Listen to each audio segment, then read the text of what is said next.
Olá, olá, olá! Vamos começando mais um microscópio aqui no Meteoro Brasil, nosso quadro aí para conversar sobre ciências aí com pesquisadores e divulgadores de ciência do nosso país. Hoje eu tenho aqui o prazer de conversar com a professora Ana Arndt. A professora Ana hoje é professora do Instituto de Biologia da Unicamp, é formada em Biologia, mestre e doutora em educação, estudando aí o determinismo biológico e a divulgação científica. Sem mais delongas, vou chamar a professora aqui para a tela. Boa tarde, professora, tudo bem? Boa tarde, Sofia, tudo bem? Que prazer estar aqui falando contigo hoje. Professora Ana Arte, é que a gente já se conhece, já nos conhecemos inclusive pessoalmente lá na Unicamp, né, professora? Eu queria trazer a professora aqui para conversar um pouquinho com a gente. Eu vou começar falando aqui sobre esse assunto aí que a gente já colocou até como uma das suas linhas de pesquisa, o determinismo biológico. É um palavrão aí para quem não está habituado. O que exatamente é isso, professora? O que que eu quero que eu digo? Isso tá sendo determinista. O que que eu tô, não tô xingando a mãe? O que que eu tô dizendo? Quando a gente fala, bom, tu me apresentaste, né? Eu sou bióloga, então, dentro da biologia, quando a gente fala em determinismo biológico, nós estamos evocando, né? A gente está falando de duas coisas em específico. Uma é a ideia reducionista, que é todas as explicações possíveis de quem a gente é, de como nós somos, como indivíduos, como sociedade, como país, como, enfim, raça, etc., se reduz ao conjunto de genes que nós temos. Né? Então, é essa ideia de reduzir todas as explicações possíveis ao conjuntinho de genes que me constitui, né? Que eu tenho, que eu carrego comigo, como indivíduo ou como população, como família, agrupamento, etc. Então, essa é uma das grandes questões, vamos dizer assim, do que é o determinismo. É reduzir o ser humano, ou qualquer indivíduo, né, qualquer ser vivo, na verdade, a interações genéticas. Certo, mas isso não quer dizer negar que existam influências genéticas. Seria dizer que que é determinado apenas por elas, é isso? Exatamente. É óbvio que nós temos genes e eles expressam, né, proteínas que vão resultar em características que são nossas, né? Desde o que a gente chama cor da pele, cor do olho, enfim, formato do corpo, do rosto, uma série de coisas, como alguns comportamentos também. Mas o nosso corpo e a nossa identidade não se resume aos genes, né? Porque a própria definição de o que é uma característica passa pela interação entre gene e ambiente, sendo esse ambiente molecular, quer dizer, dentro da célula mesmo, dentro do nosso corpo, como ambiente externo, né? Então, a nossa cultura, o nosso ambiente, né? Que a gente se insere, alimentação, enfim, uma série de coisas aí que vão interferir, vão modificar como que essas características são expressas, né? Perfeito. Para ficar um pouco mais claro para o pessoal que está assistindo, você consegue dar alguns exemplos de como esse discurso determinista aparece no nosso dia a dia? Em vários momentos, assim, acho que existem várias situações em que o determinismo biológico se faz muito presente. Um deles, eu acho que é um dos mais fáceis e visíveis de pensar, é Olimpíadas, por exemplo. Olimpíadas, esporte de maneira geral. Nós temos várias características que volta e meia ressurgem, validando características que são físicas, de treinamento, de esforço, de uma série de estudos e características, muitas vezes individual, como se elas fossem populacionais e étnicas. Então, Aquela por história exemplo, dos quenianos que se vão bem na maratona. exatamente. Esse é um exemplo que sempre aparece, né? Ou por que que pessoas de etnias ou raça negra não conseguem nadar bem? É porque os ossos são densos. E aí, isso é outra coisa que volta e meia, não é tão, enfim, Dos quenianos é mais emblemática, mas essa dos ossos densos é outro grande mito, né? Então, existem várias características, e aí que vão validando percepções que não necessariamente têm correlação, tem qualquer explicação lógica. Essa é uma, né? Assim, a outra é, por exemplo, que determinados, por exemplo, mulher tem uma característica, essa várias áreas da biologia usam assim, mulheres são mais agradáveis biologicamente, os homens mais agressivos biologicamente, né? Porque a gente tem testosterona, tem, enfim, pela questão dos hormônios sexuais. Então aí tu tem características que são comportamentais extremamente complexas, muito vinculadas ao modo como a nossa sociedade valida comportamentos, sendo caracterizadas como puramente genéticas, por exemplo, ou hormonais, né, que obviamente também tem relação com os nossos genes. Então, são dois exemplos muito, né, os meninos são agressivos, né, então as meninas são delicadas, elas são cuidadosas, elas são, né, enfim, mais dóceis. Essas características, elas também estão muito vinculadas a essas idealizações de determinísticas. Perfeito, professora. Agora, isso que você está trazendo, ele traz bastante complexidade para a gente, porque por um lado você diz, não dá para ignorar que existem questões biológicas. Por outro, você diz, não dá para reduzir a questões biológicas.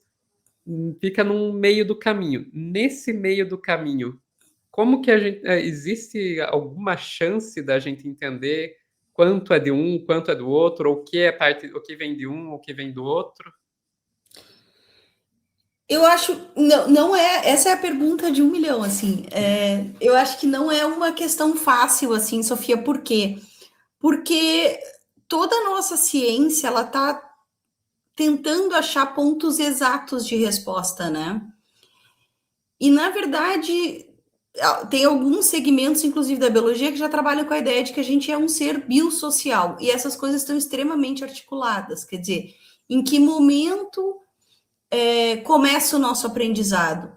Porque o aprendizado, ele muda o comportamento, ele reestrutura e ressignifica comportamentos que a gente tem como instintivo, sei lá, amor materno, como se isso não fosse uma construção. Mas é claro que existem hormônios, existe uma série de acontecimentos fisiológicos no nosso corpo que se modificam com a gestação e com o parto. Agora, isso é amor? E aí a gente entra em outra seara, que é aquilo que a gente diz que é amor, por exemplo, né, dentro da lógica do instinto do amor materno. Isso é o que a gente está chamando de amor, é como todas as sociedades chamam amor a mesma coisa e chamam essa relação maternal do mesmo modo. Então, quando a gente trabalha com essa relação comportamental e genética, comportamental, social e genética, a gente vai ver que existem inúmeros elementos que interferem, que são biológicos, mas que também têm sentidos sociais muito fortes. E a gente vai aprendendo esses sentidos, né? E mamíferos são seres que aprendem, né? Então, assim, isso não se limita a nós. Existem confrontos de maternidade em outros seres vivos que não só no ser humano. Então, isso não é algo antinatural. Então, como, assim, tem duas autoras, que é a Jablonka e a Lambi, que lançaram um livro há uns 15 anos atrás, pelo menos aqui no Brasil saiu há 15 anos atrás, que se chama Evolução em 4 Dimensões. E nesse livro elas vão apontar um pouco isso, assim, elas vão trabalhar com a genética, com a epigenética, cultura e linguagem. E elas vão mostrar para nós que o problema não é só a redução, é esquecer que a gente está fazendo essa redução. Isso é uma das questões. A outra que está no campo da linguagem e da cultura é entender que aquilo que a gente fala da natureza está mais próximo do que a gente fala do que da natureza. Ou seja, amor é um conceito, altruísmo é um conceito, né? E dentro dessa lógica, a gente tem que entender que existe uma limitação que é a nossa própria, de entender, classificar e conceituar as coisas como puramente de um lugar ou de outro. Porque a biologia em si, ela tenta isolar ao máximo todos os fatores para conseguir chegar numa resposta. Mas a gente está olhando para questões de extrema complexidade, e aí não existe um isolamento possível de ser feito, né, para conseguir chegar nessa resposta simples. Então, te respondendo assim de maneira simples, não tem. Por enquanto não tem como. Mas assim, por quê? Porque é um monte de coisas que está acontecendo ao mesmo tempo, e junto a isso a nossa própria limitação de olhar e conseguir conceituar as coisas sem a própria interferência da cultura. E por isso também que a ciência avança, né? Uhum. Perfeito. Você falou aí da questão biológica, você falou da questão cultural. Agora, colocando aí você numa saia justa, e a questão política? Porque eu vejo que essa questão do determinismo biológico, ele acaba aparecendo muitas vezes no campo da política também. Então, só pelo que você está trazendo aqui, em 2 episódios anteriores do Microscópio, um deles eu entrevistei a Dani Nunes sobre pessoas trans no esporte, e eu sei que a questão sobre pessoas trans é algo que o determinismo biológico entra pesadamente, digo isso inclusive eu sendo uma mulher trans. E eu conversei com a Bruna Camilo sobre sociologia aí dos red pills. E daí você vê que é outro campo em que entra um determinismo biológico que às vezes não tem nem sentido, de querer comparar a gente com o lobo alfa de uma coisa que nem o lobo está correto. Nem o que sabem sobre o lobo está correto. Quem dirá querer transpor isso para ser humano.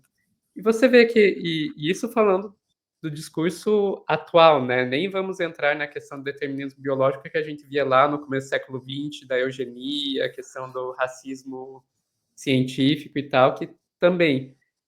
Como que é lidar com essa bagunça aí, vamos chamar assim, entre ciência e política? Existe como separar a ciência da política?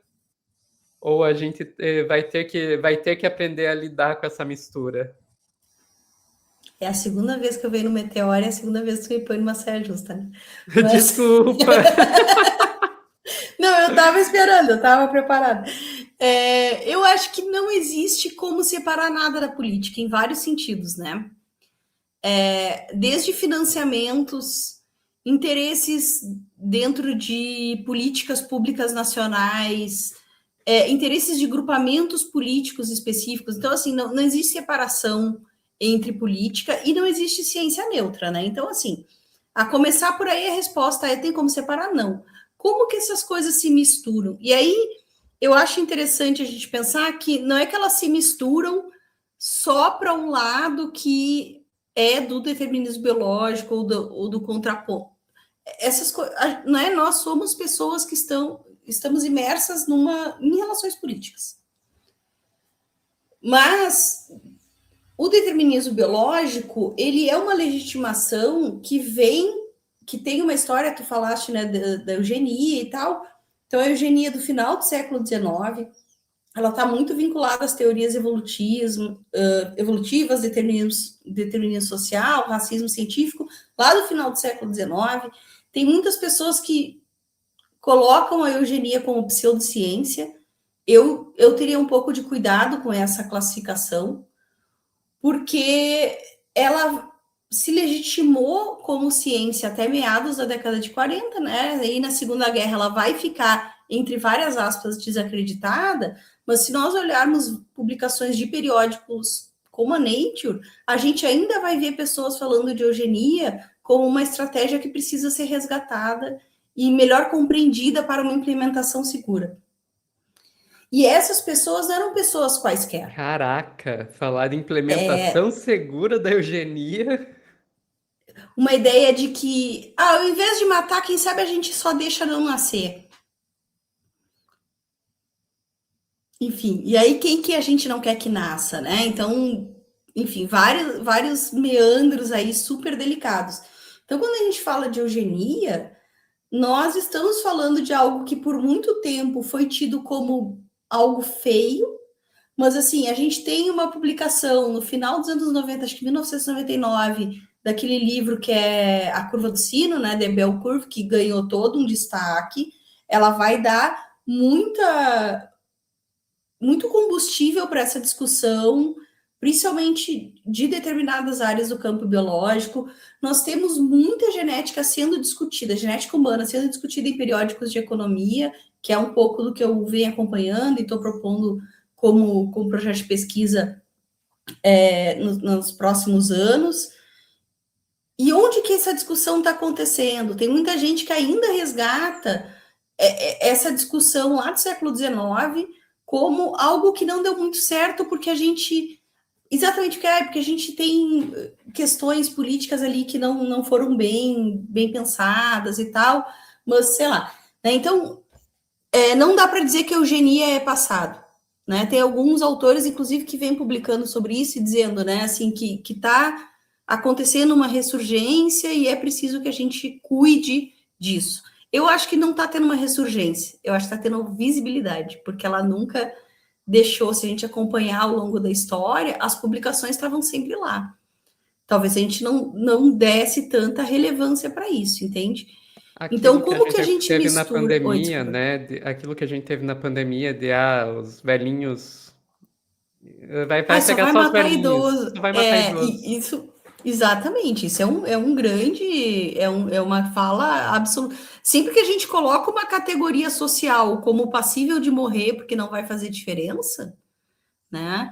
É até bom, a gente escutou isso, né? Até bom porque daí desonera a previdência, Meu né? Deus. Então, sempre que a gente coloca uma categoria social como passível de morrer ou de sofrer ou de ser abandonada por políticas públicas, pela característica que nós consideramos biológica, mesmo ela não sendo, e aí a categoria biológica é sempre um conjunto de coisas super complexas, né?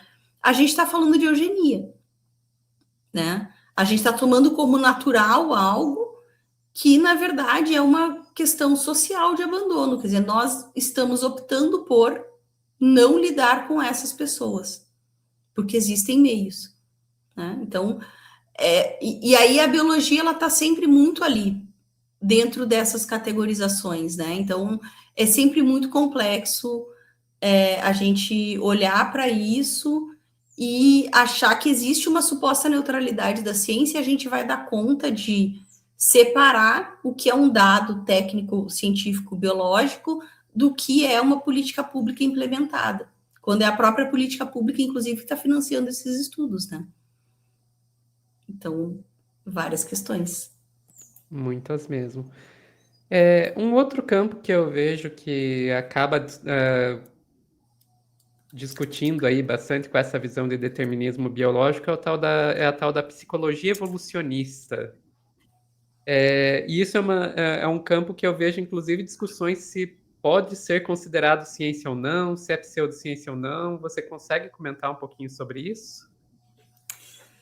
Sim, eu acho que tem um livro que é bem importante e emblemático nessa discussão, que é o da Susan McKinnon, que é Genética Neoliberal, e ela vai trabalhar com vários autores da psicologia evolutiva, mostrando o quanto existem vários pressupostos super delicados e super complicados que estão na base dessas teorizações. Então, assim, por exemplo, quando a gente fala de psicologia evolutiva, quando a gente lê os trabalhos, vários trabalhos de psicologia evolutiva, vários deles se remetem à nossa constituição como espécie, lá no Pleistoceno, como caçadores-coletores. E a Susan McKinnon vai dizer, tá, mas nessa época o ser humano já estava espalhado pelo globo.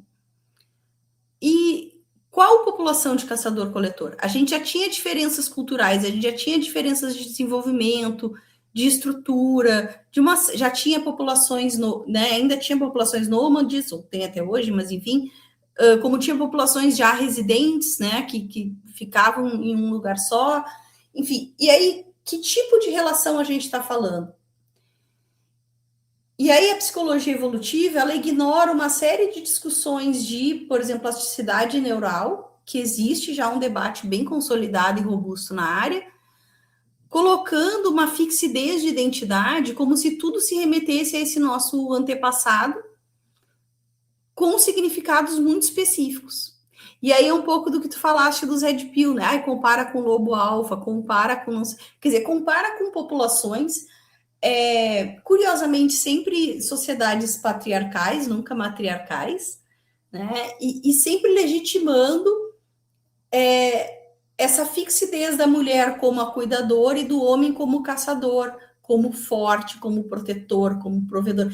E aí negam essa plasticidade neural, inclusive nossa, que aí eu não tenho tanta bagagem para discutir, né? Mas ela fala disso no livro, que é essa condição de adaptação do ser humano, que é essa condição de diversidade de comportamentos e significados humanos. Então, a psicologia evolutiva ela é um dos campos que vem legitimando uma série de determinismos, de fixidez, inclusive essa questão da agradabilidade da mulher e da agressividade do homem, né? E por ser agradável é porque a gente não alcança tantos. Tem uma entrevista aí de um psicólogo evolutivo famoso que ele fala isso.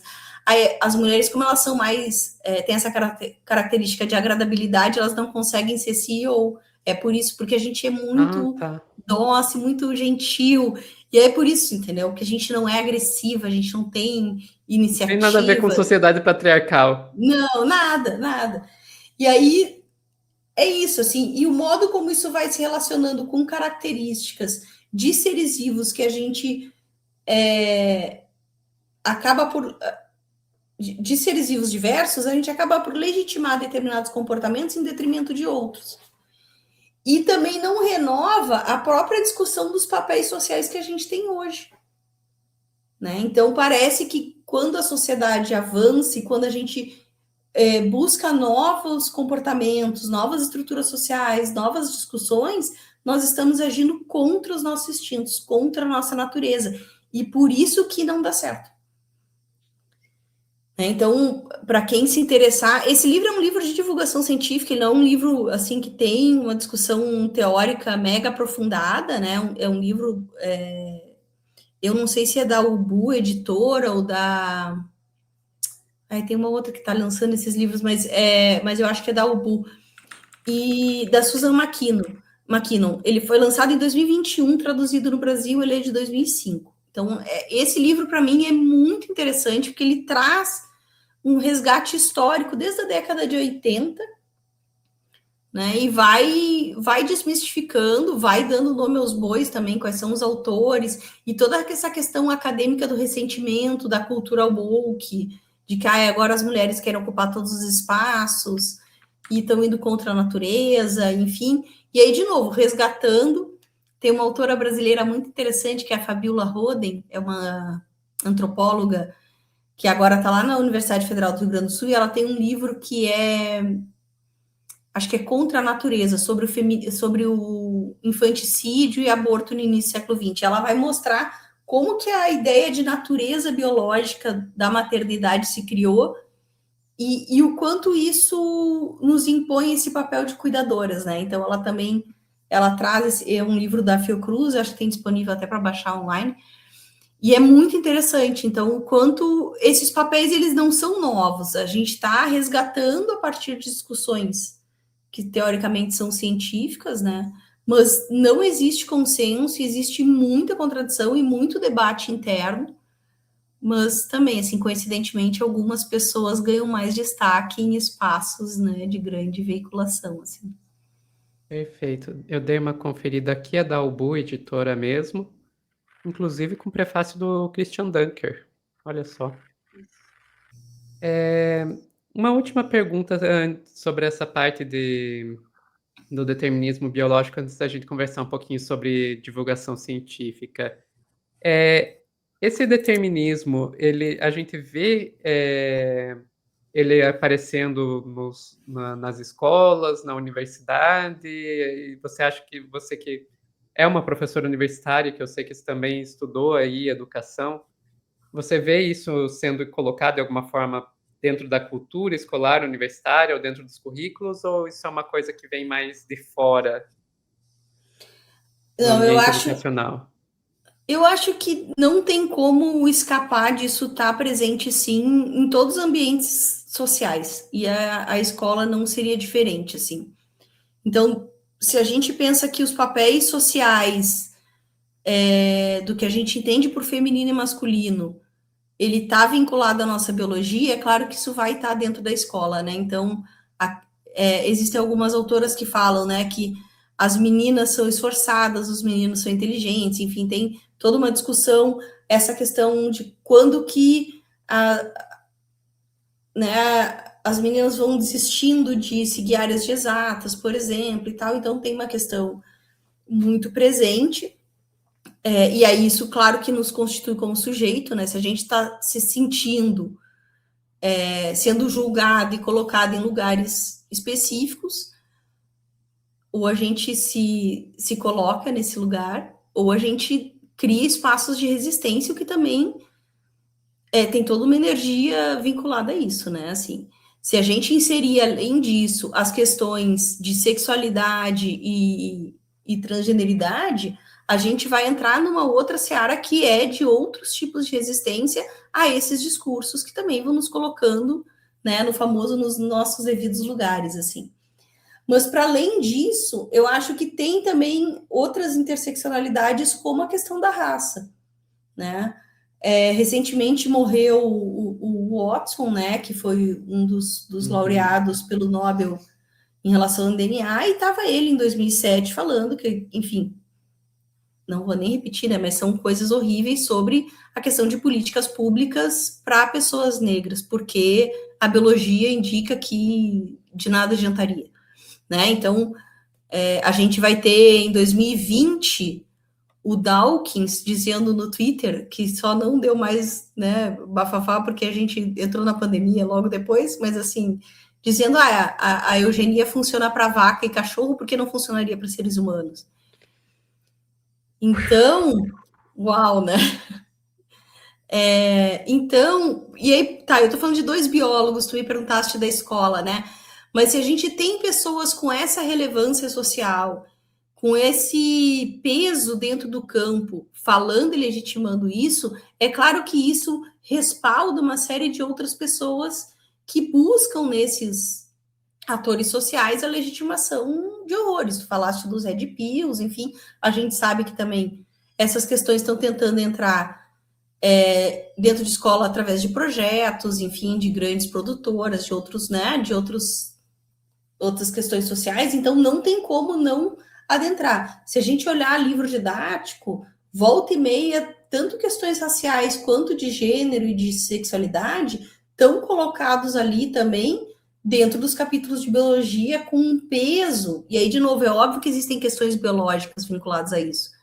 Mas quando a gente não questiona, mesmo em capítulos de biologia, ou especialmente em capítulos de biologia, isso passa desapercebido. Isso passa sendo legitimado dentro de um campo. Então, sim, né? Eu vejo que sim. Tanto as questões de sexo, né, do que a gente chama de sexo biológico, de gênero, como de raça, como, enfim, de determinadas regionalidades, de várias etnias. Dentro da universidade, a gente também vai ver, porque isso não acontece à toa. Então, dentro dos espaços de promoção do conhecimento, a gente também, de produção do conhecimento, a gente também vai ter pessoas que pensam assim, que muitas vezes se silenciam num grande público, mas estão ali, de alguma maneira, posicionando, vez ou outra, suas ideias e angariando, enfim, legitimando verdades a partir disso. Eu não vejo como separado. E aí, linkando com o que a gente falou no início, por exemplo, a questão do esporte, volta e meia nos jornais isso está presente também. Então, a gente tem que olhar para essas coisas como uma rede, né? Como um conjunto de enunciados que vão se articulando e formando isso que a gente chama de discurso, né? Essas narrativas que a gente acaba veiculando como verdade. Perfeito. Você falou do Watson, né, isso me fez pensar uma coisa aqui.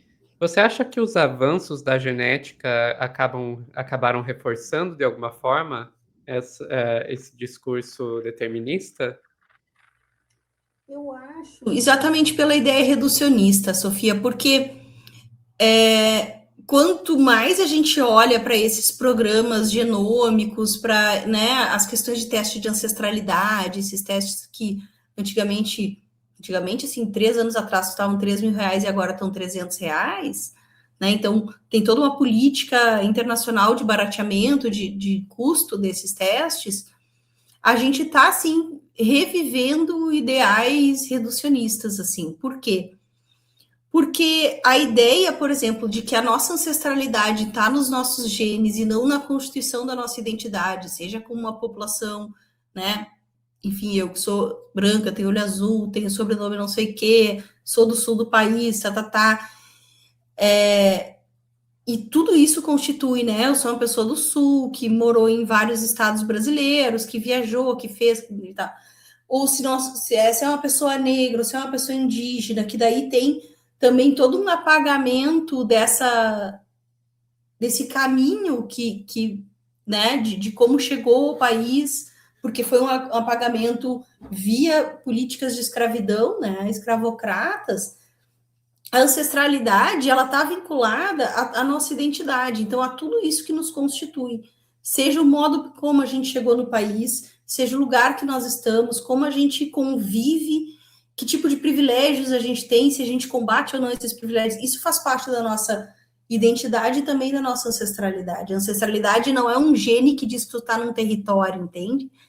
Então, isso é reducionismo também.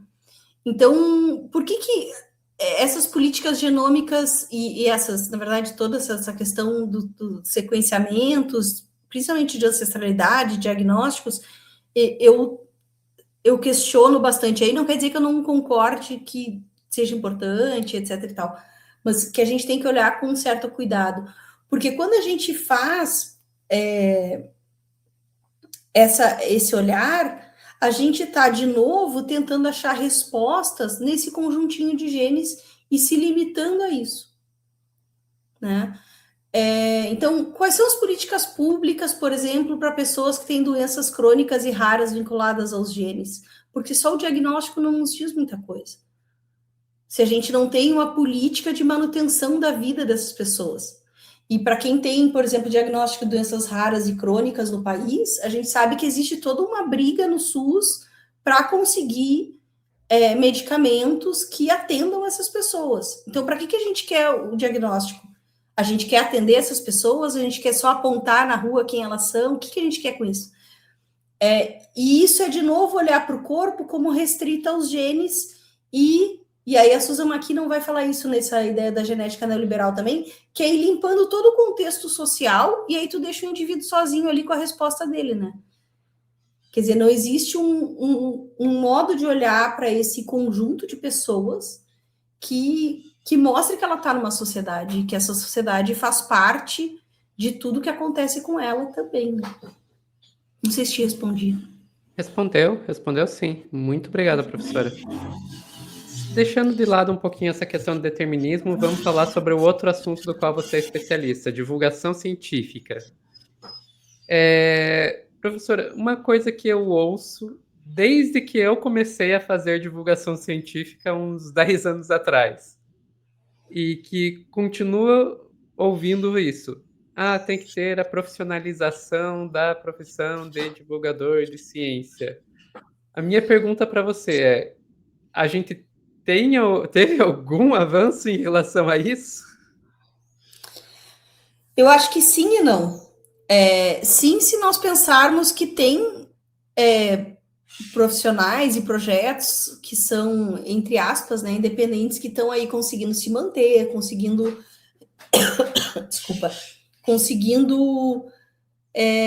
dar continuidade ao seu trabalho e retirar, né, fonte de renda disso, né? Mas ao mesmo tempo não, porque ela é feita de uma maneira muito aleatória, eu diria assim, sabe? Quer dizer, as pessoas entram na divulgação científica das maneiras mais diversas e sem necessariamente entender o que estão fazendo, por que estão fazendo, e é meio na tentativa e no erro. Então, em termos de profissionalização, acho que aconteceu muito pouco.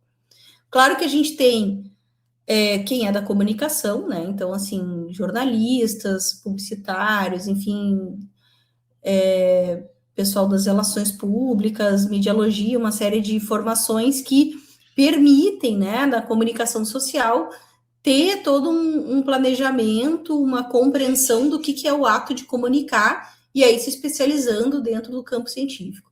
a gente vai ter todo o campo da divulgação científica dos museus, que tem, acho que a história mais implementada e consagrada dentro da divulgação científica, né? Porque tem mais de 200 anos no nosso país. Mas eu acho que, em especial com o advento das redes sociais, o campo da divulgação, ele também, de novo, ele ficou muito individual, né? Centrado muito no meu canal, o meu perfil, e ele desmobiliza essa possibilidade de fazer um projeto mais robusto, né? Porque é um pouco o que as redes nos empurram hoje. E a gente tem pouco financiamento robusto, assim, eu diria. Nós temos agora esses editais de pesquisa que todos estão pedindo ações de divulgação, na verdade, de difusão, né? Que não é bem a mesma coisa, mas a divulgação está dentro da difusão. E aí, com isso, sim, está acontecendo uma busca por profissionais do campo, tanto já consagrados quanto novos profissionais. Então, nós temos especializações, temos mestrado, temos disciplinas e alguns cursos, ainda grande parte como disciplina eletiva, né, não obrigatória, mas como profissão, de fato, ainda não. E aí, tal qual profissão de cientista, está muito mais vinculada, às vezes, a ganhar bolsas do que conseguir se manter em médio e longo prazo como profissional, né? Então, acho que ainda falta um debate mais aprofundado, assim, e com políticas públicas que deem continuidade para isso, assim. Nossa, agora você pintou um cenário que eu fiquei pensando, a gente não tem a profissionalização nem do cientista, quem dirá do comunicador de ciência. Exatamente, que eventualmente, inclusive, são a mesma pessoa, né, assim. Sim, sim. Então... Nossa, nem me fale que se eu for começar a falar disso e eu tô aqui para entrevistar você, não. Mas vamos lá. Essa questão do divulgador de ciência, eu percebo que houve uma virada assim, de chave no pessoal de começar a prestar mais atenção nos divulgadores de ciência, agora com no período da pandemia, né? E de repente o jornalista de ciência e o divulgador de ciência, que era aquela coisa que estava lá super nichada, de repente ganhou os holofotes. Você acha que teve alguma mudança assim que se manteve depois do período da pandemia? Olha, eu teria que dar uma olhada com mais cuidado, assim, mas eu acho que as próprias exigências de divulgadores e na verdade, de comunicação científica, vou dizer assim, dentro dos projetos, é uma mudança que não sei se é exatamente por causa disso, mas ela veio acontecendo com mais força depois da pandemia, né? Ao longo da pandemia, isso tomou mais corpo, assim. Então, mas a gente já tinha, né, políticas como os Centros de Pesquisa em Inovação e Difusão aqui de São Paulo, que são os CEPIDs, os INCTs, né, do CNPq, então nós já tínhamos um pouco essas modalidades. Desculpa. Mas a gente ganhou mais fôlego em projetos tipo regular, são projetos menores, assim, né? Isso vem sendo visto com bons olhos, digamos assim. E a gente viu vários cursos aparecendo, cursos menores, enfim, e cursos também mais robustos sendo produzidos e divulgados, assim. Acho que a visibilidade que a gente ganhou na pandemia, ela ajudou muito. Ela ajudou a conectar vários divulgadores e jornalistas também, que às vezes ficavam meio espalhados por aí, né? Quer dizer, tem algo mais próximo de uma comunidade hoje em dia, assim, então se criaram grupos mais articulados, mas eu acho que aí eu vou entrar num outro ponto polêmico, né? Porque, enfim, eu também gosto de eu mesmo me trazer esses problemas, que é sem regulamentação de rede, eu acho que a gente segue peixe pequeno, sabe? Porque de novo, a gente está individualizando perfis e lutando sozinho, assim, contra um mar de desinformação. Agora, com a questão das IAs generativas, os vídeos de altíssima qualidade das IAs, que fica cada vez mais difícil de identificar, né? A gente está produzindo, e a produção científica, a produção da divulgação científica, e tu sabe muito bem disso, talvez até melhor que eu, talvez não, com certeza melhor que eu, a gente produz a passos muito mais lentos, né? Porque a nossa informação é verificada. Então, a gente estuda, aprende a informação, pensa num público, organiza isso, quer dizer, isso tudo leva um tempo, e esse artigo científico, esses artigos que a gente leu, levaram aí 2, 3, 4, 5 anos para serem produzidos, muitas vezes, né? Então, todo esse tempo de produção da informação, ele não é respeitado dentro de um tipo de plataforma que prioriza conteúdos de 1 minuto e prioriza a quantidade de informação, seja lá como ela foi feita, né? Então, eu vejo muito isso, assim, também nessa problemática. Eu acho que é importante a gente pensar na profissionalização, mas é importante a gente pensar numa situação macro também, que não adianta a gente ter uma valorização frente a um mundo que não apresenta e não dá condições da gente aparecer, né? Perfeito. Você tocou em um ponto que para mim é bem nevrálgico, sabe? Que eu tenho um pezinho na divulgação científica, eu entrei na comunicação através da divulgação científica, acabei indo para o jornalismo político e agora estou tentando conciliar as duas coisas. E eu vejo que existem algumas semelhanças entre essas coisas que às vezes eu penso, gente, tinha que se conversar melhor. Que é justamente a questão da desinformação, porque seja a pessoa que está trabalhando com política, seja a pessoa que está trabalhando com ciência, na área de comunicação, ela vai ter que lidar com a desinformação. E às vezes eu vejo assim, por exemplo, dentro da área da divulgação científica, você vai falar lá da teoria da inoculação, né, que para o combate às pseudociências. E eu fico pensando, mas será que dá para aplicar isso no ponto de vista da jornalismo político para lidar com as fake news também? Ou então você vai ouvir o pessoal do jornalismo político falar sobre estratégias para combater a desinformação nesse campo, e eu fico pensando, será que dá para puxar isso para o contexto das pseudociências também? O que você acha? Você acha que existe alguma possibilidade desses dois campos se conversarem? Isso seria de alguma forma benéfico? Eu acho que benéfico e importante também. Se a gente dá conta, são outros 500, né?